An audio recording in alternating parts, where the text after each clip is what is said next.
اور افکار محترم، جس قرآن کے حوالے سے ہم جمع ہوتے ہیں اور جس کے افہام و تفہیم کے حوالے سے ہم اصولوں کا ادراک کرنا چاہتے ہیں، تو اس کے بارے میں پہلا تو یہ سوال ہے کہ یہ ہمارا مذاکرہ سوال جواب کے حوالے سے یا اصولوں کو جاننے یا نہ جاننے کے حوالے سے، اس سے بھی ایک اہم سوال ہے، اور وہ یہ کہ اس قرآن کے نزول کا مقصد کیا ہے؟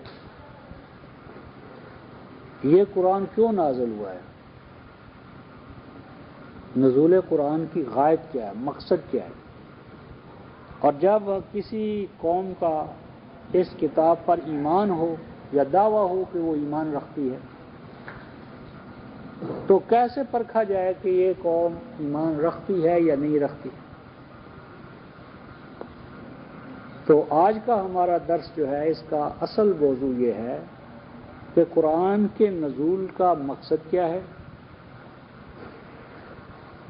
اور قرآن پر جو ایمان ہے اس کی پہچان کیا ہے۔ کیسے پتہ چلتا ہے کہ کوئی قوم قرآن پر ایمان رکھتی ہے یا نہیں رکھتی؟ یہ جاننا اس لیے ضروری ہے کہ مثلا بالخصوص ماہ رمضان میں تو مساجد میں، خانقاہوں میں، ریڈیو پر، ٹی وی پر قرآن کا بہت شور ہے، زور شور سے تراویح کے اندر آگے پیچھے۔ تو جس قرآن کا اتنا زور شور سے ذکر ہو رہا ہے اور ہمارا اس پر ایمان بھی ہے، تو ہم یہ تو جانیں کہ یہ قرآن نازل کیوں ہوا ہے، اس کے نزول کا مقصود کیا ہے۔ اب یہ جو سوال ہے کہ یہ قرآن نازل کیوں ہوا ہے، اس کا جواب دینے کی ایک تو صورت یہ ہے کہ ہم کسی مولوی سے جا کر پوچھیں، مجتہد سے جا کر پوچھیں، مفتی سے جا کر پوچھیں کہ وہ ہمیں بتائیں،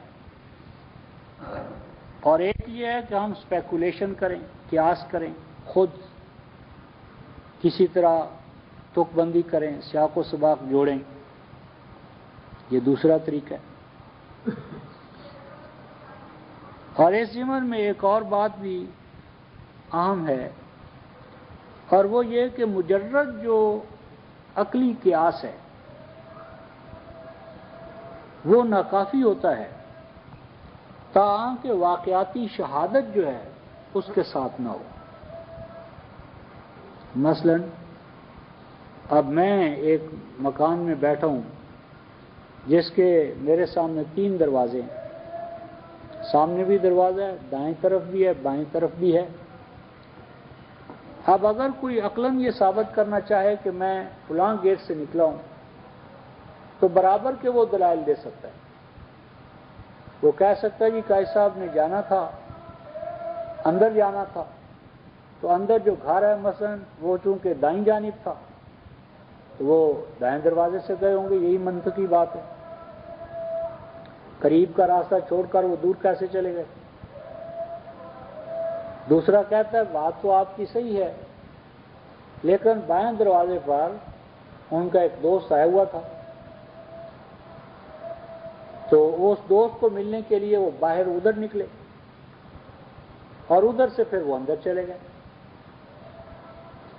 تیسرا کہتا ہے نہیں، تم دونوں صحیح نہیں کہہ رہے، وہ تو پہلے سامنے گئے تھے کہ سامنے مثلا غسل خانہ تھا نہیں یا کوئی اور چیز تھی جس کا تقاضا تھا تو ادھر چلے گئے۔ اب عقلی احتمالات، ریشنل پاسبلٹیز تینوں برابر ہیں، اور تینوں کو آپ مجرد عقل کی بنیاد پر رد نہیں کر سکتے، تساوی ہے۔ اب شہادت یہاں پر کون سی درکار ہے؟ فیصلہ جو کرے گی وہ ہے اس شخص کی گواہی جو موقع پر موجود ہو۔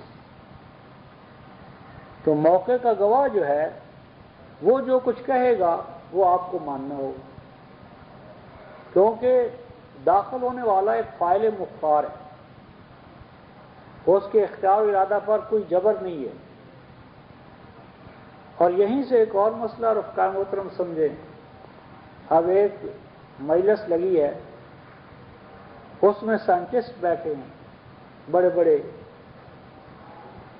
اہل علم اور سائنسی علم ہے ان کے پاس، اور ایسی اس میں پرفیکشن ہے کہ اگر آپ چاند کے بارے میں، سورج کے بارے میں، ستاروں کے بارے میں، ان کے طلوع و غروب کے بارے میں، ان کے کسوف اور خسوف کے بارے میں سوال کریں کہ جی کب گرہن ہوگا چاند، کب سورج پہ خسوف آئے گا، تو اگر ان کا مطالعہ، مشاہدہ اور سائنسی علوم صحیح ہیں، مشاہدہ اور میتھڈ ان کا صحیح ہے، تو وہ یعنی سال ہا سال پہلے آپ کو بتا سکتے ہیں، اور اس میں پرفیکشن ہوگی، صحیح ہوگا، ایگزیکٹنیس ہوگی، بشرطے کے درمیانی پروسیس میں کوئی گڑبڑ نہ ہو۔ لیکن جس میز کے اوپر یا چاروں طرف یہ اہل علم بیٹھے ہیں، سائنسدان بیٹھے ہیں، انہی کے سامنے آ کر ایک مکھی بیٹھی ہے۔ آپ ان تمام علماء یعنی سائنسدانوں سے یہ پوچھیں کہ تم میں سے وہ کون ہے جو ہمیں یہ بتا سکتا ہے کہ یہ مکھی کب اڑے گی اور اڑنے کے بعد اس کی ڈائریکشن کیا ہوگی، وین اینڈ ویئر، کہ یہ مکھی کب اڑے گی اور اڑنے کے بعد اس کا رخ یا ڈائریکشن کیا ہوگا۔ یعنی وہ تمام علم اور فضیلت کے باوجود مکھی کے سامنے بے بس ہے، وہ نہیں بتا سکتے کہ مکھی کب اڑے گی اور کس طرف اڑے گی، حالانکہ مکھی جو ہے وہ مخلوقات میں اور بالخصوص شعور والی مخلوقات میں، ارادے والی مخلوقات میں بالکل ابتدائی سٹیج کی چیز ہے۔ تو جب آپ سائنس کی اساس پر ایک مکھی کے کریکٹر کو ڈٹرمن نہیں کر سکتے،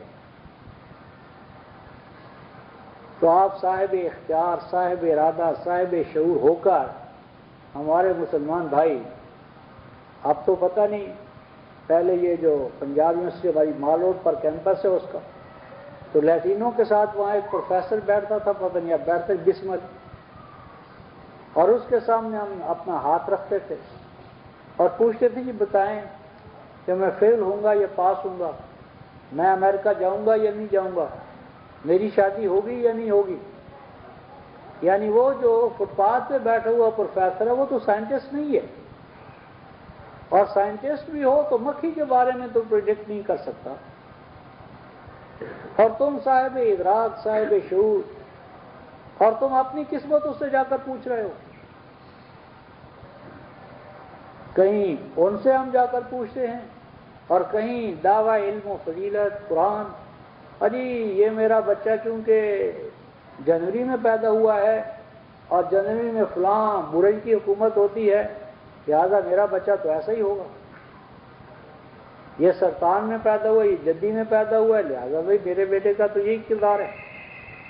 تو انسان رفقۂ محترم ان چیزوں کے ہاتھوں مجبور نہیں ہے، انسان اپنی خلاقیت کے اندر، تخلیقی ارادے کے اندر، شعور و ادراک کے اندر اس کو مجبور نہیں بنایا اللہ نے، بلکہ اس ضمن میں رسول پاک صلی اللہ علیہ وسلم کو بھی حکم ہوا، أَفَأَنْتَ تُكْرِهُ النَّاسَ حَتَّى يَكُونُوا مُؤْمِنِينَ، سورہ یونس آیت نمبر 99 اور 100، فرمایا کہ اگر تیرا رب چاہتا، لو شاء ربک، اگر تیرا رب چاہتا، لآمن من فی الارض کلہم جمیعا، سورہ 10ویں سورہ یونس آیت نمبر 99 اور 100، کہ اگر تیرا رب چاہتا، اگر اس کے ہاں ڈٹرمنزم ہوتا، فیٹلزم ہوتا، پہلے سے یعنی جکڑ بندیوں کا اس کے ہاں نظام ہوتا، لآمن من فی الارض کلہم جمیعا، تو روئے زمین پر سب کے سب انسان ایک ڈگر پر چلنے والے ہوتے، کسی کے پاس فریڈم آف چوائس نہ ہوتا، اختیار و ارادہ نہ ہوتا، بھیڑ بکریوں کی طرح ایک ڈگر پر چلنے والے ہوتے۔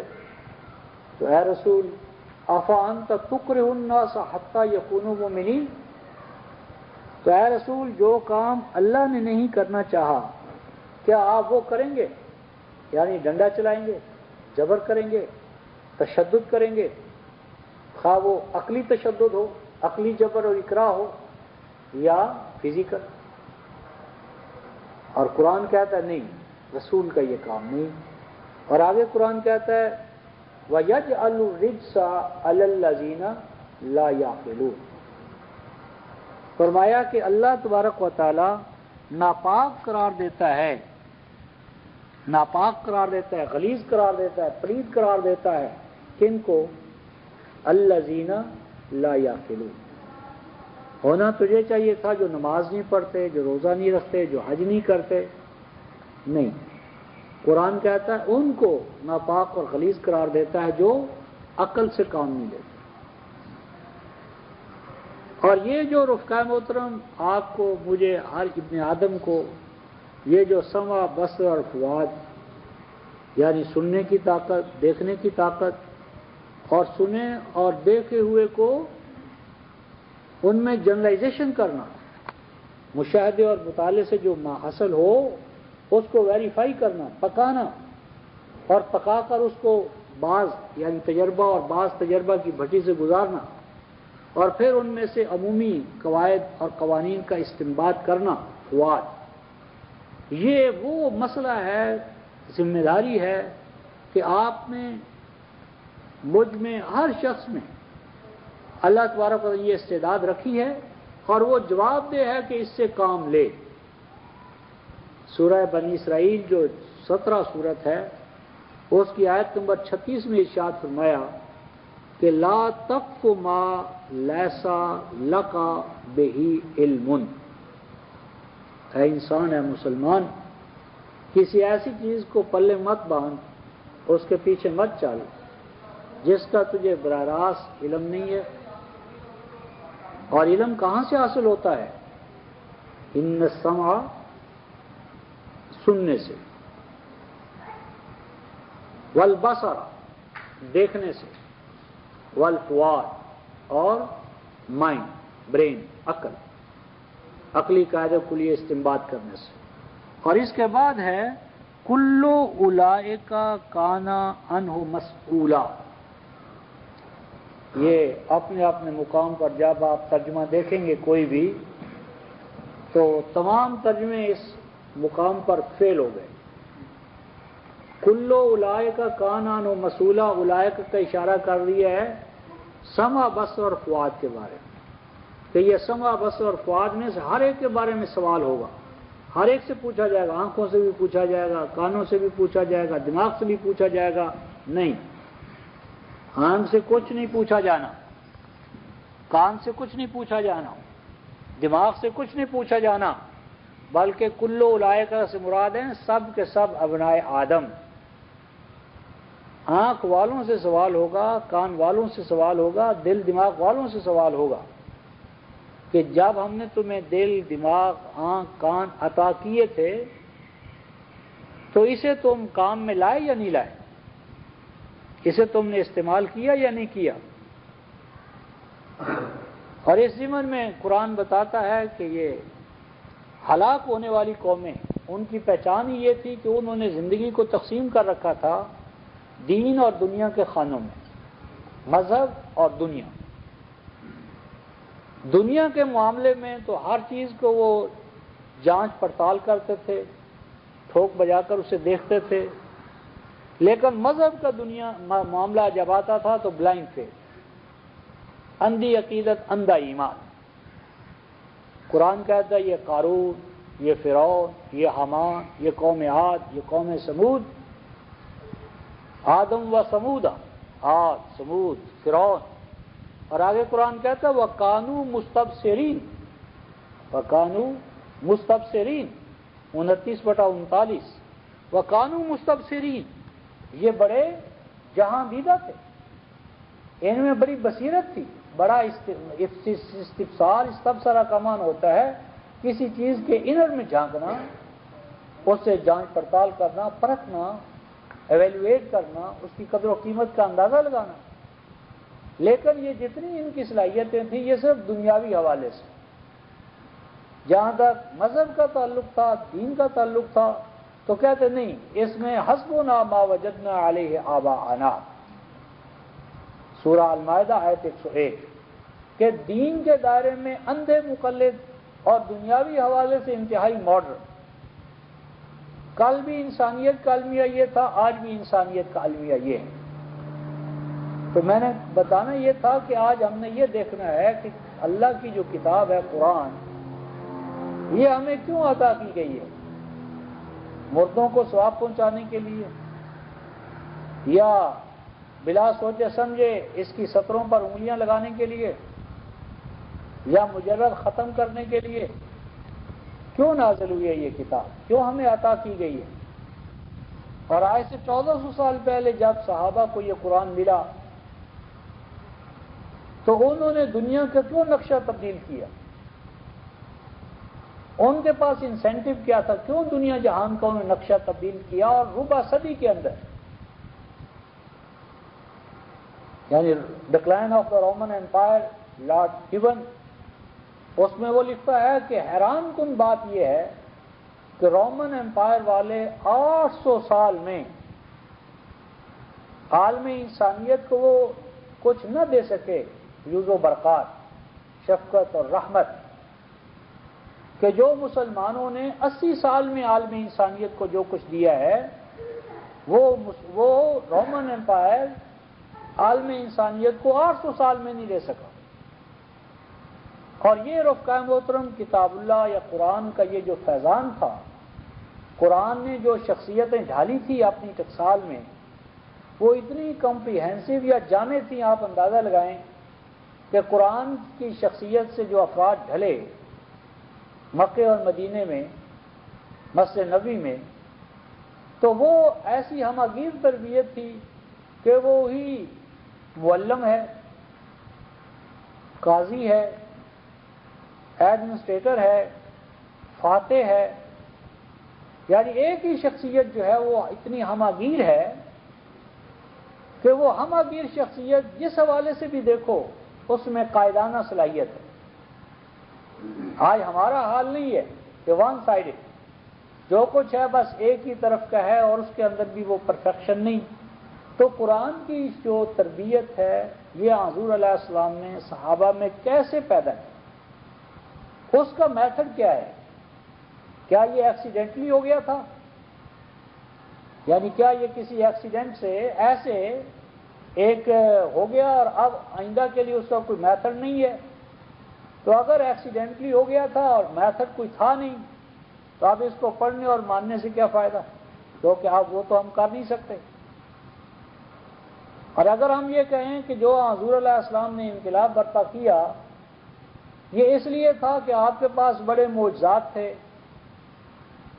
آپ کے پاس معجزانہ کرشمے تھے، کرامات تھی، معجزات وافر مقدار میں آپ کے پاس تھے، تو اگر وہ انقلاب نتیجہ تھا حضور کے معجزات کا یا معجزانہ قیادت کا تو بھی ہمیں اس قرآن سے مایوس ہو جانا چاہیے، کیونکہ اب ان جیسی قیادت کس کو ملے گی؟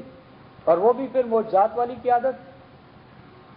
تو اگر انقلاب قرآن معجزانہ قیادت کا کرشمہ تھا تو بھی مایوسی ہے، کیونکہ اب نہ وہ معجزات کسی کو ملیں گے نہ وہ معجزانہ قیادت کسی کو مل سکتی ہے.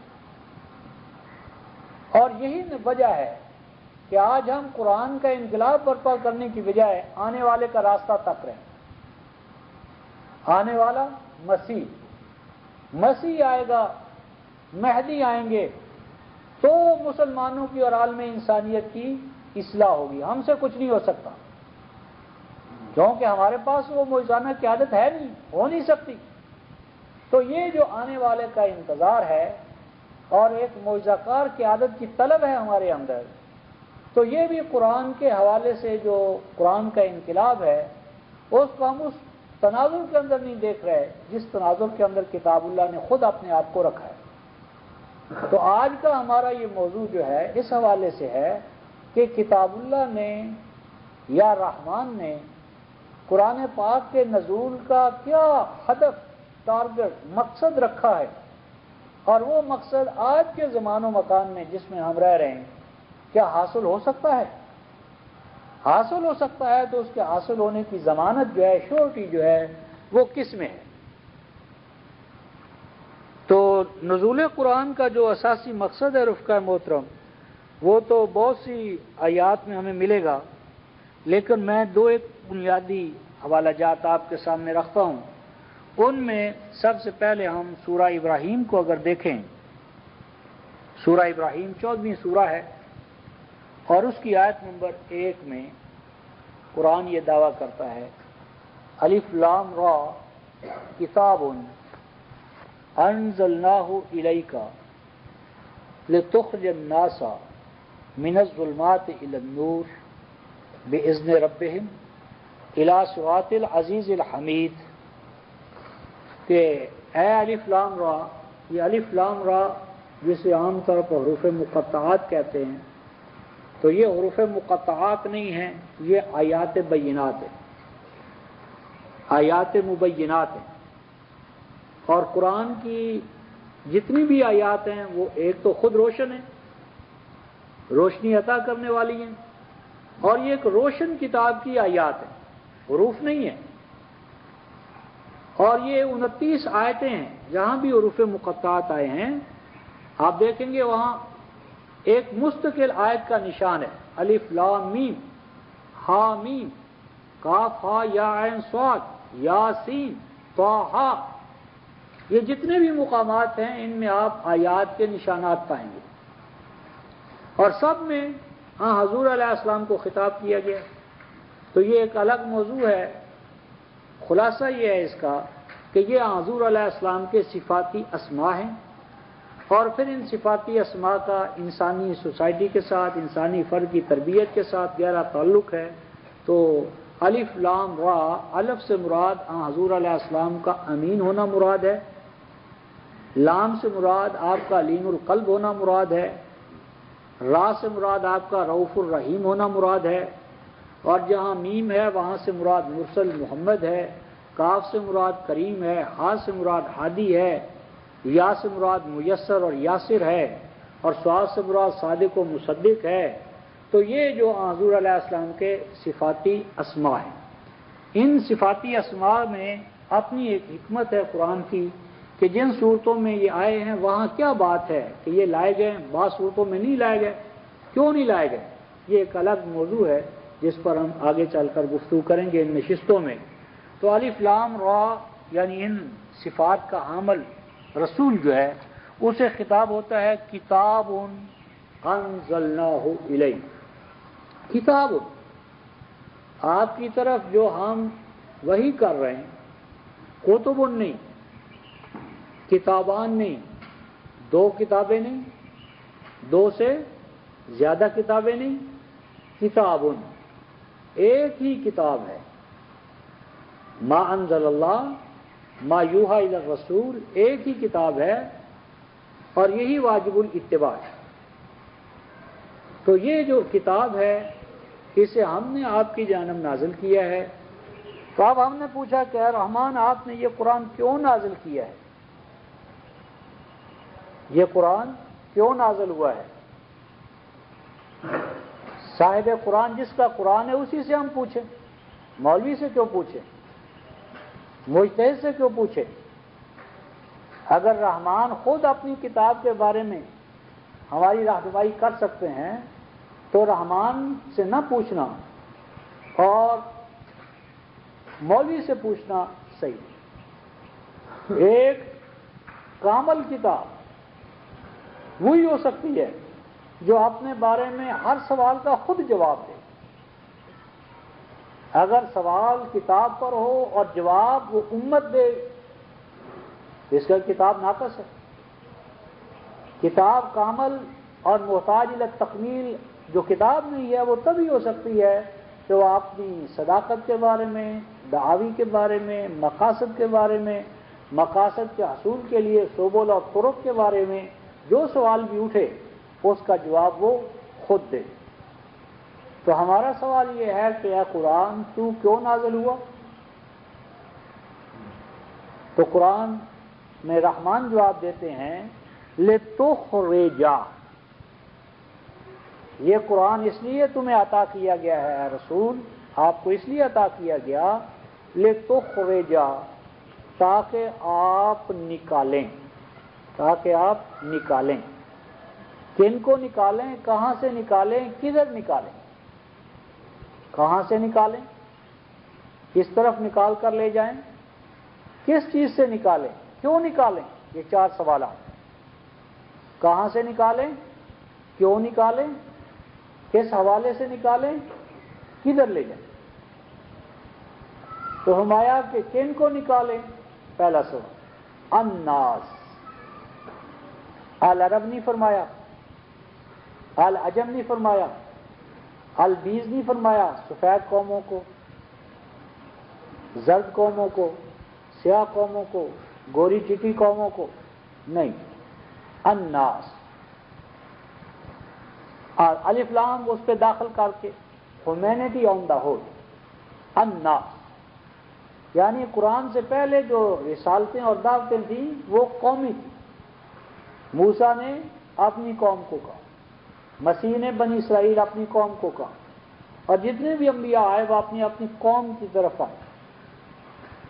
اور حضور یا قرآن جس طرح رب العالمین ہے، قرآن ذکر للعالمین ہے، اور رسول رحمت للعالمین. قرآن ذکر للعالمین. تو الناس، اور یہ بھی نہیں قید لگائی زمانی حوالے سے کہ وہ 1400 سال پہلے کے ہوں یا 1400 سال بعد کے یا کہیں بھی. الناس مطلق رکھا، جس جس پر انسان کا اطلاق ہو سکتا ہے اسے آپ نے اور میں نے نکالنا ہے. تو نکالنے سے پہلے ہمیں تو نکلنا ہوگا.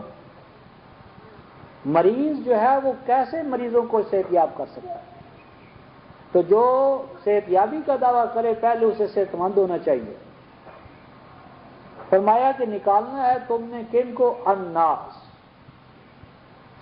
صرف اپنے آپ کو نہیں، اپنے علاقے والوں کو نہیں، صرف پاکستان کو نہیں، الناس تمام عالم انسانیت کو نکالنا ہے. کہاں سے نکالنا ہے؟ من الظلمات، ظلمات سے نکالنا ہے. کدھر لے جانا ہے؟ الی النور، نور کی جانب. نور کیا ہوتا ہے؟ الی صراط العزیز الحمید. نور وہ راستہ ہے کہ جس پر چلنے سے انسان کو اس کی صحیح معنی میں ڈگنیٹی ملے گی، کرامت ذات ملے گی، شرافت و نجابت ملے گی. انسان اپنے مقام پر صحیح معنی میں فائز ہوگا جب وہ اس النور، اس سے اپنے دل دماغ کو منور کرے گا. اور العزیز غالب و مقتدر، اس پر کسی کا غلبہ نہیں ہوگا، صرف اللہ کے قانون کے سامنے جھکے گا اور کائنات کا ذرہ ذرہ اس کے سامنے سر بسجود ہوگا. 3:139 میں اللہ تبارک و تعالی مومنوں کے بارے میں ہمیں بتاتے ہیں لا تخافوا ولا تحزنوا انتم الاعلون ان کنتم مؤمنین. اے مومنو، ہر طرح کا خوف اپنے ذہن سے نکال دو، ہر طرح کے غم سے آزاد ہو جاؤ.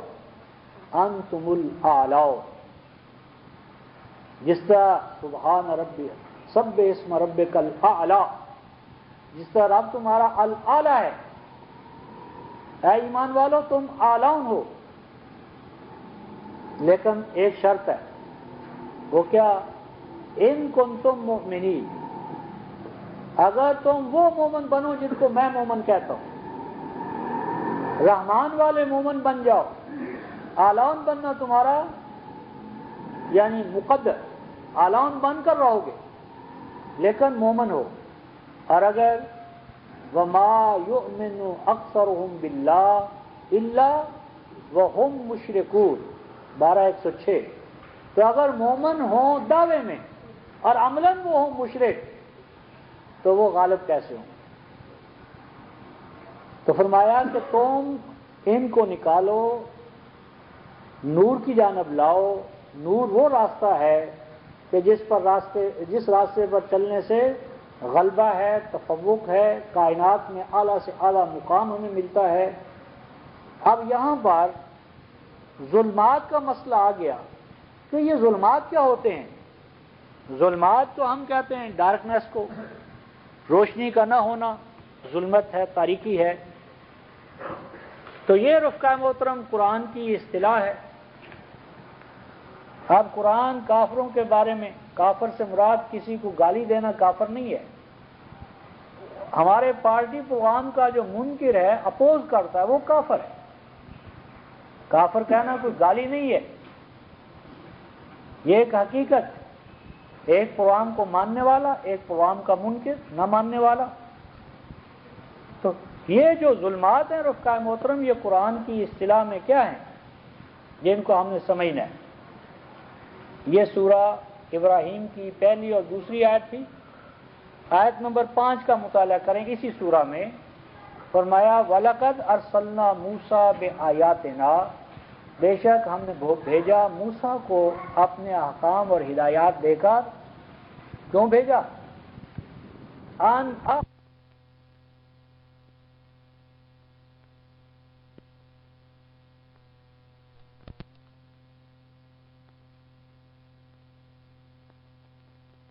کو نکالیں. کہاں سے نکالیں؟ من الظلمات الی النور. ان کو ظلمات سے نکالیں اور ظلمات سے نکال کر ان کو نور کی طرف لائیں. اب کیا پتہ چلا ظلمات کیا ہیں؟ ظلمات وہ حالات ہیں، وہ چیزیں، وہ عقائد، وہ اعمال کہ جن میں موسیٰ علیہ السلام کی قوم مبتلا تھی. موسیٰ علیہ السلام کی قوم سرزمین مصر میں جن حالات میں مبتلا تھی، جس نفسیاتی کیفیت میں، ثقافتی ورثے میں، سیاسی استبداد میں، معاشی محکومی میں مبتلا تھی، وہ ہے سب کا سب کا یعنی پس منظر یا پیش منظر یا منظرنامہ، وہ ظلمات. اور ان سے رہائی دلانا، نور کی طرف لانا. اس فرق کے ساتھ کہ موسیٰ علیہ السلام کی بعثت قومی دائرے میں تھی اور حضور علیہ السلام کی بعثت انٹرنیشنل ہے. آپ کا حوالہ بین الاقوامی ہے. اب ہم یہ دیکھیں گے کہ موسیٰ علیہ السلام کی قوم کن ظلمات میں مبتلا کر دی گئی تھی سرزمین مصر میں. اس کے لیے سورہ القصص 28ویں سورہ ہے اور اس کی پہلی جو آیات ہیں، آیت نمبر 1 سے لے کر 6-7 تک 7 آیتیں، اس میں وہ تمام صورت احوال، ظلمات اور ان کا تفصیلی بیان ہمارے سامنے آئے گا. اس میں اللہ تبارک سورہ القصص 28ویں سورہ اور اس کی پہلی آیات یعنی 1 سے لے کر 7 تک، اس میں ذکر ہوتا ہے کہ اے رسول، ہم نے آپ کی جانب یہ وحی نازل کی، قرآن عطا کیا. اور قرآن یہ کیوں عطا کیا؟ طاسین میم تلک آیات الکتاب المبین. اے طاہر و مطہر، طا کا معنی طاہر و مطہر طیب، سین سے مراد ساجد سامع، میم مرسل محمد. تلک آیات الکتاب المبین. یہ جو کچھ ہم آپ کو سنانے والے ہیں، بتانے والے ہیں، یہ اس الکتاب کی آیات ہیں. کون سی کتاب؟ المبین. المبین سیلف ایکسپلینیٹری، جو خود بولتی ہے. ھذا کتابنا ینطق علیکم بالحق. یہ کتاب ناطق ہے. یہ جو کہنے والے کہتے ہیں قرآن صامت تو قرآن ناطق. صامت قرآن یہ ہے اور ناطق کون ہے؟ وہ امام تھا. وہ کون سا امام جو اب غائب ہو گیا؟ تو یہ کتاب ناطق ہے اور یہ نور ہے، اور نور نور مبین. کیا نور جسے ہم کہیں روشنی کہیں، وہ روشنی بھی مزید کسی روشنی کی محتاج ہے؟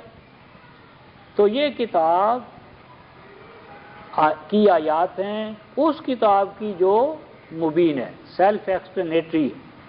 اور فرمایا کہ نتلو علیکا من نبأ موسیٰ و فرعون بالحق، ہم آپ کو اس وقت بتانا چاہتے ہیں وہ کشمکش، اس کی مختلف کڑیاں، اجزاء اور حصے جو موسیٰ اور فرعون کے مابین برپا ہوئی، فرعونیوں اور موسمیوں کے مابین، بنی اسرائیل اور قبطیوں کے مابین برپا ہوئی، اور اس کے بیان کرنے کا بالحق ایک واضح مقصد ہے۔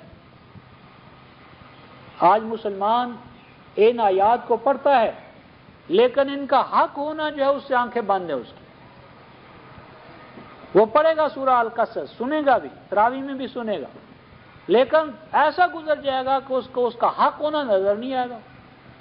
کوئی بتانے والا نہیں بتائے گا کہ وہ انڈر لائنگ حق کیا ہے جس کی وجہ سے ان آیات کا نزول ہوا، مقصود کیا ہے، منتہا کیا ہے۔ رتلناہ ترتیلا، کہ جی قرآن خوش الہانی نال پڑھیا کرو، گا گا کر۔ تو رتلناہ ترتیلا، خدا رحمان فرماتے ہیں ہم نے قرآن کو ترتیل کیا جس طرح ترتیل کرنے کا حق ہے، تو گا گا کر سنایا۔ غیر قرآنی اور غیر عربی کا مفہوم ہے۔ تو یہ حق کو ہم پہچانیں کہ وہ کون سا حق ہے کہ جس کے حوالے سے اس قرآن میں سورہ القصص کا نزول ہوا۔ خود ہی قرآن اس کو کھولتا ہے، وہ حق کیا ہے؟ فرمایا ان فرعون علا فی الارض، یہ جو فرعون تھا سرزمین مصر کا، جو خود مختار آمر ڈکٹیٹر بادشاہ، اس نے کیا کیا؟ علا فی الارض، وہ سرزمین مصر میں اس نے اپنے آپ کو بڑا بنا لیا، اور بڑا بنانے کے بعد اس نے کیا کیا؟ جعل اہلہا شیعا، اس نے تقسیم کر دیا قاعدے اور قانون اور ضابطے کی اساس پر مصر میں رہنے والوں کو کس میں تقسیم کر دیا؟ شیعا، کلاسز میں، گروہوں میں، طبقات میں، فرقوں میں۔ یہ جو گروہ بندانہ طبقات ہیں جن کے نتیجے میں معیشت اور معاشت متعین ہوتی ہے، اور ہم اسے خدا کا لکھا مانتے ہیں، یہ خدا کا لکھا نہیں ہے، یہ فرعونی نظام کی پیداوار ہے۔ یہ امیر اور غریب، یہ چھوٹا اور بڑا، یہ کمی اور شریف، یہ رذیل اور وہ نجیب، یہ جتنے تصورات ہیں یہ رائج الوقت فرعونی نظام کے پیدا کردہ ہیں۔ رب العالمین، رب سب کا یکساں رب ہے۔ الخلق و عیال اللہ، پوری مخلوق، پورا عالم انسانی ایک کنبہ ہے۔ اس میں اونچ نیچ فرعون پیدا کرتا ہے، اور حامان کے ذریعے وہ ہم سے منواتا ہے کہ یہ میں نے پیدا نہیں کی، یہ قرآن رحمان کی پیدا کرتا ہے۔ ہر فرعون حامان کا محتاج ہے، مذہبی پیشوا کا۔ تو مذہبی پیشوائیت یہ سازش کرتی ہے کہ وہ انسانوں سے منواتی ہے کہ یہ جو فرعون کر رہا، فرعون نہیں کر رہا، یہ تو رحمان کی تقسیم ہے۔ کہتے ہیں جو ہی بچہ پیدا ہوتا ہے تو بچہ پیدا ہونے سے 6 ماہ پہلے، 8 ماہ پہلے فرشتہ آ کر لکھ جاتا ہے اس کی عمر کتنی ہوگی، نیک ہوگا یا بد ہوگا، اس کو روٹی کیسے ملے گی، کم ملے گی یا زیادہ ملے گی، یہ سب کچھ پہلے سے لکھا ہوا ہے۔ یہ ساری باتیں غلط ہیں۔ سورہ یاسین کا حوالہ دیتا ہوں، سورہ یاسین، کیا یاسین ہوا آسام امیری، سورہ یاسین آیت نمبر 47، 36/47، سورہ یاسین 36ویں سورہ آیت نمبر 47۔ قرآن کہتا ہے وَإِذَا قِيلَ لَهُمْ، اور جب انہیں کہا جاتا ہے، کہنے والے کوئی جماعت ہے اہل ایمان، جب اہل ایمان یہ منادی کرتے ہیں، یہ پیغام دیتے ہیں، یہ دعوت اس معاشرے میں عام کرنا چاہتے ہیں، کیا؟ انفقوا مما رزقکم اللہ، کہ اللہ تعالیٰ نے جو وسائل پیدا کیے ہیں ان کو کھلا رکھو، مناپلی پیدا نہ کرو، ان پہ میری اور تیری کی جو دیواریں تم نے کھڑی کی ان کو گرا دو۔ وسائل اللہ کے ہیں، مخلوق اللہ کی ہے، تمام وسائل سے تمام مخلوق کو فائدہ اٹھانے کے یکساں مواقع دو، یہ ہے دعوت۔ انفاق کی دعوت۔ اب اس دعوت کے بارے میں قرآن کہتا ہے قال الذین کفروا للذین آمنوا، کافر کہنے لگتے ہیں کن کو؟ مومنوں کو۔ یہ دعوت مومنوں کی ہے کہ اللہ کی زمین ہے، اللہ کی مخلوق کو محروم نہ کرو، ایبسینٹی لارڈس، زمین اللہ کی ہے، ہاری ہل چلانے والا محنت کا اس پہ محنت کرنا چاہتا ہے۔ تم نے کہا نہیں جی اس کا مالک تو کراچی میں بیٹھو، اس نے مل لگائی ہوئی ہے، مالک اللہ ہے، تم اس کے مالک نہیں ہو۔ زمین و آسمان الارض واضح حال الانام۔ تو اب جب مومن یہ ان کو کہتے ہیں تو قال الذین کفروا، کافر کہتے ہیں للذین آمنوا، مومنوں کو کہتے ہیں، کیا کہتے ہیں؟ اور آج آپ دیکھیں کہ کفر و ایمان کے پیمانے تبدیل ہو گئے۔ جن کو قرآن نے کفر کہا تھا، کافر کہا تھا، آج وہ پکا ایمان ہمارے ہاں بن چکا ہے۔ ہم کیا کہتے ہیں؟ ارے غریب امیر تو خدا بناند ہے، غربت و عمارت تو خدا کی طرف سے ہے۔ آپ کون ہوتے ہیں یہ کہنے والے؟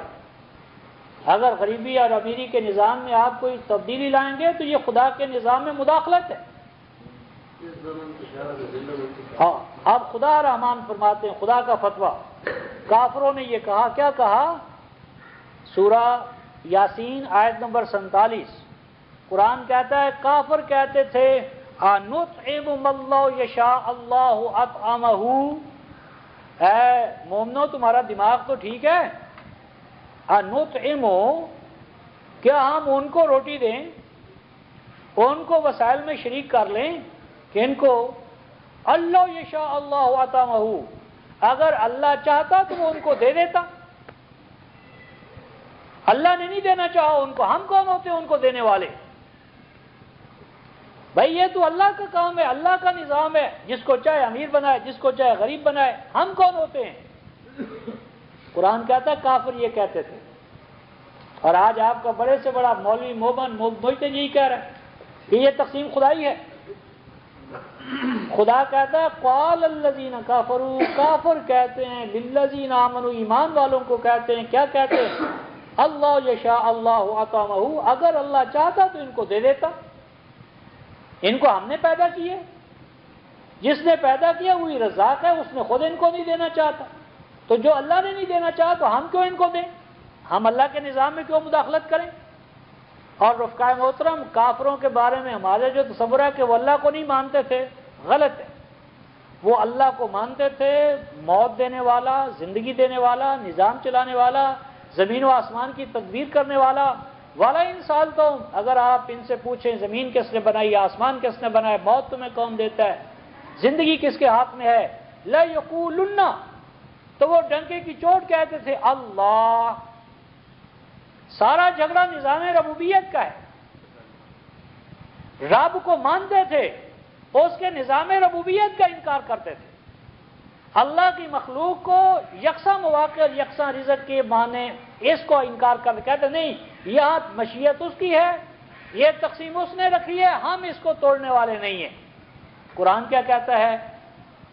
انہوں نے کہا، کافروں نے کہا کہ خدا ان کو بھوکوں مارنا چاہتا ہے، ہم ان کو کیوں دیں؟ قرآن نے کیا فتویٰ لگایا ہے؟ رحمان نے کیا جواب دیا ہے؟ غریبوں کی وکالت رحمان خود کرتے ہیں، کیونکہ تمام مخلوق اللہ کی ہے۔ رحمان نے کیا جواب دیا؟ ان انتم الا فی ضلال مبین، اے لوگو جو تم نے یہ عقیدہ بنا لیا کہ خدا نے ان کو نہیں دینا چاہا، یہ کہنے والوں نہیں ہو تم مگر واضح گمراہی میں، گمراہ ہو گئے ہو تم۔ اس عقیدے کو قرآن گمراہی کہتا ہے، جسے آج ہم نے معرفت کا، تقدیر کا مسئلہ بنا کر خدا کے ہاں سے اپنے بارے میں ضلال مبین کا فتویٰ لے لیا ہے۔ یہ گمراہی ہے، یہ فرعونی نظام ہے کہ جعل اہلہا شیعا، کہ ایک مملکت میں رہنے والوں کو، کہ جی پرسوں میرے ساتھ ایک دوست آئے، کہتے جی ہمارا سیاستدان فلاں بڑا محب وطن ہے۔ میں نے کہا بھی کیا وہ محب وطن ہے؟ کہتے جب وہ کراچی ایئرپورٹ پر اترا تو اس نے وہاں کی مٹی کو چوما، وہاں کی مٹی پر لیٹ گیا، مٹی کو چوما، مٹی کو چومتے ہو اور مٹی سے جو پیدا ہونے والا انسان ہے اس کو دھکے دیتے ہو. مٹی چوم رہے ہو، کتنے منافق بے ایمان ہو. مٹی کو چوم رہے ہو اور مٹی کا جو شاہکار ہے انسان، اس کو غلام ابن غلام بنا کر رکھا ہے اپنی زمینوں پر، اپنے اداروں میں. وہ محکوم اور محتاج ہے، اور جس مٹی سے وہ بنا ہے مٹی کو چوم رہے ہو. مٹی کو چومتا ہے اور مٹی سے جو شاہکار عظیم پیدا ہوا ہے اس کو دھکے دیتا ہے. نفاق کا آخری نمبر. تو قرآن نے کہا ان انتم الا فی ضلال مبین. یہ فرعون نے کیا کیا تھا؟ جعل اہلھا شیعا، طبقات میں تقسیم کر دیا. پھر کیا کرتا تھا؟ یستضعف طائفہ، اس کو دے دیا، اس کو محروم کر دیا. اور قرآن کیا کہتا ہے؟ انہ کان من المفسدین. یہ تھا فساد. فرعون کے دور میں فساد ہو گیا، اور آج کے آپ کے اور ہمارے ہاں ہو تو وہ اصلاح ہے، عدالت ہے. نہیں رفقائے محترم، عالم انسانیت کو شرقن یا غربن، شمالن یا جنوبن، غریبن یا امیرن، یہ تقسیمات جتنی ہیں یہ فرعون کی پیدا کردہ ہے، رحمان کی نہیں. فساد ہے یہ. اور آگے قرآن کیا کہتا ہے؟ نرید ان نمن علی الذین استضعفوا فی الارض ونجعلہم ائمۃ ونجعلہم الوارثین. ہم نے یہ فیصلہ کر دیا، فیصلہ کیا، کیا فیصلہ کیا؟ کہ ہم اٹھائیں، بلند و بالا کریں. کن کو؟ نستضعفوا. قرآن کا اعجاز، قرآن کا ایک عظیم نقطہ. نستضعفوا نہیں کہا، جو کمزور بن گئے تھے. کوئی کمزور نہیں بننا چاہتا. نستضعفوا، کمزور بنا لیا جاتا ہے. کمزور قاعدے قانون سے، یعنی کسی کی جیب سے 4 آنے نکال لیں تو وہ چور ہے. اور جو قاعدے قانون ایسے بنا لے کہ 8 گھنٹے کام کرو اور مزدوری پوری نہ دے، اور پھر 5,000 10,000 انسانوں کی جیب سے نہیں نکالتا، لیکن قاعدے قانون سے ان کو ڈپرائیو محروم کر دیتا ہے، چور ہے. لیکن وہ چور نہیں کہلاتا. کسی کی بھیڑ چرانے والا چور ہے، ڈاکو ہے. اور جو قاعدے قانون کے تحت انسانوں کو محروم کرتا ہے وہ شریف ہے. تو یہ قرآن کہتا ہے ہم نے فیصلہ کیا کہ ہم اٹھائیں ان کو جن کو کمزور بنا دیا گیا تھا سرزمین مصر میں. اور آگے قرآن کہتا ہے وَنَجْعَلُهُمْ أَئِمَّةً. نَجْعَلُ مِنْهُمْ أَئِمَّةً نہیں قرآن کہتا کہ ان میں سے بعض کو امام بنائیں، نہیں، نَجْعَلُهُمْ أَئِمَّةً. ہر ابن آدم میں رفقائے محترم کوالٹیز آف دا لیڈرشپ. ہر ابن آدم لیڈر ہے، پیدائشی لیڈر ہے. کوئی انسان کم نہیں ہے، بھیکا بھوکا کوئی نہ. ہر کی گٹھڑی لال، گٹھڑی کھول نہ جاننا اس کارن کنگال. بھوکا کوئی نہیں، فطرت سب کو مالا مال کر کے پیدا کرتی ہے. یہ فرعونی نظام ہے جو بعض کو بڑھنے کا موقع دیتا ہے اور ہزارہ کی گردن دبا دیتا ہے. قرآن کہتا ہے یہ استبدادی نظام، اس کو تباہ کرنے کا ہم نے فیصلہ کیا، ان کو امام بنانے کا فیصلہ کر دیا. اور آگے قرآن کہتا ہے امام کیسے؟ امام تو ہمارے ہاں بھی ہوتے ہیں امام. نہ روٹی اپنے ہاتھ میں، نہ حکم اپنے ہاتھ میں. قرآن کہتا ہے امام کون ہوتا ہے؟ نجعلہم ائمہ و نجعلہم الوارثین. اگر وراثت ارض ہمارے پاس نہیں، امامت ہم کہاں ہیں؟ یورپ آج یہی کرتا ہے، کہتا ہے نمازیں تم پڑھو، گھر گھر جا کر نمازیں پڑھاؤ، لیکن وراثت ارضی ہمارے پاس رہے گی، لیڈرشپ ہماری ہوگی، امام تم بن جاؤ. تو یہ رفقائے محترم مسئلہ یہ ہے نزول قرآن کا کہ اس وقت ہم نے اپنے آپ کو اس استبدادی نظام سے، فرعونی نظام سے نجات دینی ہے. امت میں طبقات پیدا کر دیے گئے، کلاسز پیدا کر دی، فرقے پیدا کر دیے گئے، اور ان فرقہ واریت جو ذہنیت ہے، تصادم ہے، یہ مسائل اور مصائب ہیں، ان سے نجات دینے کے لیے قرآن کا نزول ہوا ہے. لہذا جب تک ہم اس مقصد پیش نظر کو اپنے ذہنوں میں نہیں رکھیں گے تو ہمارا لیول صحیح نہیں ہوگا، اور جب ہمارا رخ صحیح نہیں ہوگا ہم منزل مقصود تک نہیں پہنچ سکیں گے. تو یہ آج کے حوالے سے تھا کہ قرآن کے نقطۂ نظر سے ظلمات کیا ہیں؟ فرعونی نظام، حمانی نظام، قارونی نظام، فرعون سیاسی استبداد، حامان مذہبی پیشوائیت اور قارون معاشی استبداد. اور یہ تینوں اے کشتہ سلطانی و ملائی و پیری. تو ان کشتگان کو اس حالت سے نکال کر یعنی اس ظلمت سے نکال کر نور کی طرف لانا، اس کے لیے امت مسلمہ برپا ہوئی ہے. 3:110 فرمایا تم امت وسط ہو اور بہترین امت ہو. کنتم خیر امہ اخرجت للناس. اخرجت للناس کا کیا معنی؟ کہتے کوئی کہتا ہے پیدا کی گئی ہے، کوئی کچھ کر نہیں بھائی. اخرجت للناس کا معنی ہے تمہیں نکالا گیا ہے ظلمات سے، تمہیں نکال لیا گیا ہے ظلمات سے، اس لیے للناس تاکہ آپ دوسروں کو ظلمات سے نکالو. تو امت مسلمہ نے اپنے آغاز میں بدا میں خود بھی ظلمت سے نکلی اور عالم انسانیت کو بھی ظلمات سے نکالا. اور یہی آخرین نے کرنا ہے، آپ نے اور ہم نے کرنا ہے. اور اسی میں اللہ تبارک و تعالیٰ کی نصرت و حمایت ہمیں حاصل ہوگی. تو اللہ تبارک و تعالیٰ کے حوالے سے قرآن کے نزول کا یہ مقصد ہے. تو اس مقصد کو سمجھنے میں، سمجھانے میں ایک دوسرے کا دست و بازو ہم نے بننا ہے. تو آخر دعوانا ان الحمدللہ رب العالمین. اس حوالے سے کوئی سوال ہو تو میں حاضر ہوں.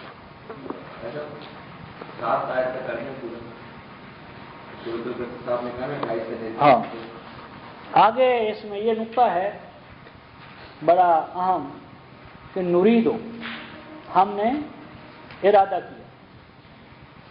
تو اللہ تعالیٰ کا جو ارادہ ہے اس کے دو فیز ہیں، ایک عالم خلق، ایک عالم امر. عالم امر کے اندر اللہ کے ارادے از خود تشکیل پذیر ہوتے ہیں.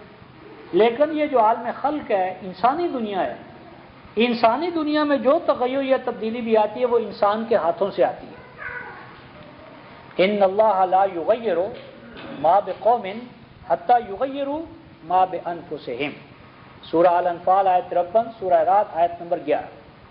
انسانی دنیا میں جو تبدیلی آئے گی وہ انسانوں کے ہاتھوں سے آئے گی. اس ضمن میں سورہ النساء چوتھی سورہ جو ہے اس کی آیت نمبر 77 میں اللہ تعالیٰ ارشاد فرماتے ہیں اے ایمان والو ما لکم تمہیں کیا ہو گیا ہے لا تقاتلون فی سبیل اللہ، تم فی سبیل اللہ قتال کے لیے کیوں نہیں نکل رہے؟ فی سبیل اللہ کیا ہوتا ہے؟ فی سبیل اللہ قتال اور جہاد کیا ہے؟ قرآن کیا کہتا ہے؟ والمستضعفین من الرجال والنساء والبلدان. تم دیکھ نہیں رہے کہ جن کو کمزور کر دیا گیا ہے، محروم کر دیا گیا ہے، مردوں کو، عورتوں کو، بچوں کو.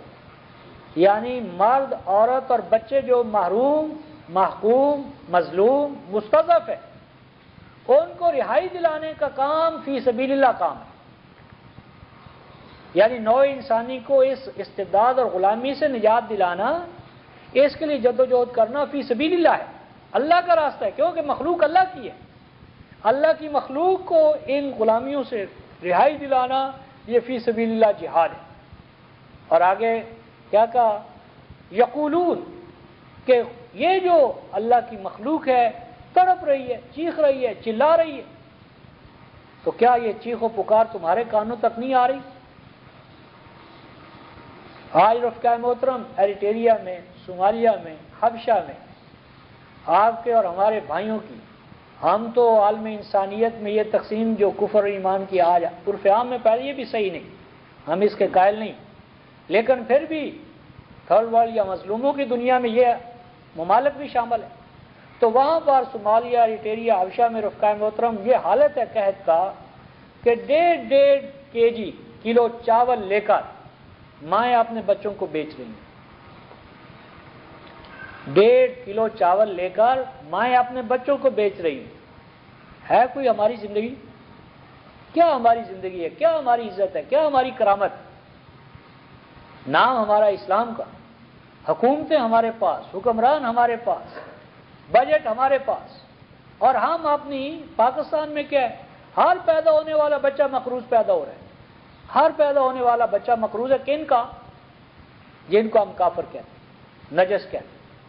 تو میرے وہاں پر آیت نمبر 6 اور 7 میں فرمایا کہ اس کا نرید ان نمن علی الذین استضعفوا، ہم نے فیصلہ کیا، اور فیصلہ پھر اللہ کا انسانی دنیا میں کیسے آیا؟ وہ جو کن فیکون کا ہمارا اس کو سمجھے۔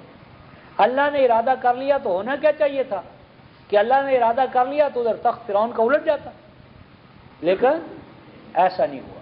کیا ہوا؟ اللہ تبارک و تعالیٰ اپنی اسکیموں کو انسانی دنیا میں بالکل نچلے لیول سے شروع کرتا ہے، اور فرمایا الیہ یصعد الکلم الطیب والعمل الصالح یرفعہ، 35/10۔ الیہ یصعد الکلم الطیب، اللہ کے قانون یا نظام میں یہ بات ہے، اس کی فطرت ہے، اس کا تقاضا ہے کہ وہ ایلیویٹ ہو، اپ لفٹ ہو، اپ گریڈ ہو، اوپر کی طرف جائے، امپلیمنٹیشن اس کی ہو، لیکن وہ اپنے زور دروں سے آہستہ آہستہ چلتا ہے۔ لیکن والعمل الصالح یرفعہ، اگر انسانوں کا عمل اس میں شریک ہو جائے تو وہ کیا الیکٹریفائی ہو جاتا ہے، تیز تر ہو جاتا ہے۔ اللہ اپنی اسکیموں کو خود بھی لاتا ہے، لیکن اگر تم دست و بازو بن جاؤ تو وہ کام جو صدیوں میں ہونا ہے وہ سالوں میں ہو جائے گا۔ تو کیا فرمایا کہ ہم نے نقطۂ آغاز سے کیا ایک عورت کی طرف وہی ہوئی کہ تیرے ہاں ایک لڑکا پیدا ہوگا، وہ یہ اور یہ کرے گا، وہ پھر موسیٰ پیدا ہوئے، پھر وہ جوان ہوئے، پھر وہ پوری اللہ کی پلاننگ ہمارے سامنے آتی ہے۔ تو میری بات یہ تھی کہ عالم انسانی کے اندر جو الہی تدبیر ہے، منصوبہ ہے، وہ کیا ہے؟ بے ایدیکم، تمہارے ہاتھوں سے۔ تو انسان اللہ کا ہاتھ بنتا ہے جب اللہ کی مشیت اور منصوبے کو عملی طور پر عالم انسانی میں وہ تشکیل پذیر کرتا ہے۔ تو اسی حوالے سے رفقا محترم، ہمارا اور آپ کا جو فریضہ ہے وہ اللہ کے منصوبوں کو عالم امر کی بجائے عالم خلق میں وہ ایکٹیفائی، یعنی اس کو ایکچولائزیشن اس کی کرنی ہے، اس کو یعنی بالفعل اس کی بروز ہے یا اظہار ہے، یا بالفعل اس کو امپلیمنٹیشن اس کی کرنی ہے۔ اور اس کے لیے سب سے پہلے کتاب اللہ کی اصطلاحات کو کتاب اللہ سے ہم سمجھیں، اور نزول قرآن کے مقاصد کو قرآن حکیم سے ڈٹرمن کریں، اور اس سے بڑی بات مشیت کو سمجھیں۔ یذل من یشاء یہدی من یشاء، جس کو چاہتا ہے گمراہ کرتا ہے، جس کو چاہتا ہے ہدایت دیتا ہے، جس کو چاہتا ہے ذلیل کرتا ہے، جس کو چاہتا ہے عزت دیتا ہے۔ تو یہ تمام جو مشیت کے حوالے سے یہ مختلف اسپیکٹس ہیں، تو ان کو بھی ہم یعنی سبکن اور درسن ان مجالس میں زیر بحث لائیں گے۔ تو وہ جو آیت نمبر 6 اور 7 ہے، اس میں سورہ القصص میں یہ بتایا ہے کہ ہمارا طریقہ کار یہ ہے کہ ہم اگر کسی کو فصل دینا چاہتے ہیں، غلہ دینا چاہتے ہیں، تو آغاز کہاں سے کریں؟ زمین تیار کریں، زمین کو پھر جھاڑ جھنکار سے پاک کریں۔ قرآن نے ہمیں اور آپ کو رفقا محترم کسان کہا ہے۔ کسان کیا ہوتا ہے؟ کسان کا کھیت اور جنگل کیا فرق ہوتا ہے؟ ایک پلاننگ ہے، ایک پلاننگ نہیں ہے، اس کا اپنا مقام ہے۔ جنگلات کا فطرت میں اپنا مقام ہے، لیکن آپ اور ہم کسان ہیں۔ کسان اب تبھی بنیں گے کہ پہلے ایک ٹکڑا سلیکٹ کریں، یعنی پہلے ہم اپنا ایک فیلڈ، علاقہ، اپنا یونٹ بنائیں، یونٹ کی ذمہ داری لیں، اور ایک فرد یا ایک علاقہ۔ اب ایک شخص تک ہم نے قرآن کا پیغام پہنچایا اور اگلے دن اس کو چیک ہی نہیں کیا۔ یہ تو ایسا ہی ہے کہ آپ جا کر زمین میں بیج ڈال دیں تو اگلے دن دیکھیں تو صحیح کہ وہ بیج زمین میں جاٹ پکڑی ہے اس نے، یا اوپر سے کوا ہی اس کو اٹھا کر لے گیا۔ بیج کو تو کوا اٹھا کر لے گیا، اور اب آپ امید لگا کر بیٹھے یا تنومند درخت پیدا ہوگا؟ نہیں پیدا ہوگا، رکھوالی کرنی ہوگی۔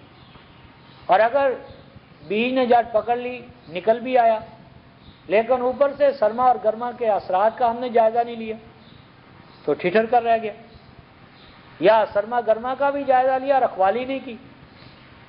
تو ان تمام مراحل میں ہم نے چکنے پن کا مظاہرہ کرنا ہے، یعنی کسان کا کردار انجام دینا ہے۔ تو کسان غافلانہ زندگی نہیں گزار سکتا، اور جو محنت کرتا ہے اس کی رکھوالی کرتا ہے، نگہداشت کرتا ہے۔ تو کتاب اللہ کے حوالے سے بھی ہماری محنت تبھی سفل ہوگی جب ہماری جدوجہد اللہ کے قانون اور مشیت کے مطابق اور اس پیغام کے حوالے سے ہوگی جس پیغام کے حوالے سے حضور نے کام کیا اور صحابہ نے کیا، اور اسی حوالے سے ہمارا کام ہوگا تو کام نتیجہ خیز ہوگا۔ اور اس میں یہ نہیں دیکھنا دنیا کیا کہتی ہے، لوگ کیا کہتے ہیں۔ وہ آپ نے سنا نہیں لوگوں کی مثال کہ ایک گدھا تھا اور ایک باپ اور 3 بیٹے۔ تو اب انہوں نے کہا گدھے پر کیا سوار ہونا ہے، ایسے ہی چلتے ہیں۔ تو لوگوں نے کیا کہا یہ کیسے دانا انسان ہے، گدھا ان کے پاس ہے، سوار نہیں ہوتے۔ انہوں نے سوچا کیا کریں، کہتے اچھا باپ کو سوار کر دو۔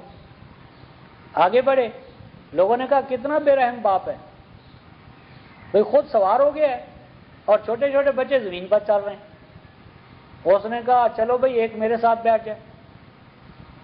اب آگے چلے، کہتے ہیں کتنے نا انصاف ہے کہ دو گدھے پر سوار ہیں اور ایک دو پیدل چل رہے ہیں۔ انہوں نے کہا ایک کو چلو بھئی تو بھی آ جا۔ آگے بڑھے، کہتے ہیں کتنے بے رحم ہیں، نا انصاف ہے، تین گدھے پر بیٹھے ہیں اور ایک پیدل جا رہا ہے۔ اسے کہا میاں تو بھی آ جا۔ اب آگے بڑھے تو لوگوں نے کہا کتنے بے رحم ہیں، رحم ختم ہی ہو گیا انسانوں سے۔ وہ ایک بیچاری جان، گدھے کی جان، اور چار اس کے اوپر بیٹھے ہوئے ہیں، کچھ تو شرم کرو۔ انہوں نے کہا اب کیا کریں، بھئی پہلے گدھے کو چھوڑا ہوا تھا تو بیوقوف کہلائے، اب چاروں بیٹھ گئے بے رحم کہلائے، اب کیا کریں۔ انہوں نے کہا اب یہی ہو سکتا ہے کہ گدھے کو اپنے اوپر سوار کر لیں۔ تو گدھے کو گڑھی بنا کر باندھ کر چاروں ٹانگیں کندھوں پر ڈال لیا۔ آگے بڑھے، کہتے کتنے احمق انسان ہیں، اور گدھا سواری کے لیے ہوتا ہے، یہ سوار کرنے کے لیے ہوتا ہے۔ اب انہوں نے کہا کیا کریں، انہوں نے آخر کار گدھا چھوڑ دیا۔ اب جب گدھا چھوڑ دیا کوئی نہیں بولا کہ بھئی کیا کر رہے ہو، بیوقوفی ہے۔ معلوم ہوا کہ اصل میں ان کو گدھے کا ہونا جو تھا نا آپ کے پاس یہ پسند نہیں تھا، چھڑوانا تھا انہوں نے گدھا چھڑوا دیا۔ اب ہر ایک جو ہے وہ اپنے مقام پر مطمئن ہے۔ تو لوگوں کی طرف نہ دیکھو، لوگ کیا کہتے ہیں، لوگوں کو تو اسی بات سے کہ یہ وہ کچھ نہیں کہتے جو ہم کہتے ہیں۔ قرآن کہتا ہے کچھ لوگ قرآن کی مجلسوں میں آتے تھے اور ان کو پہلے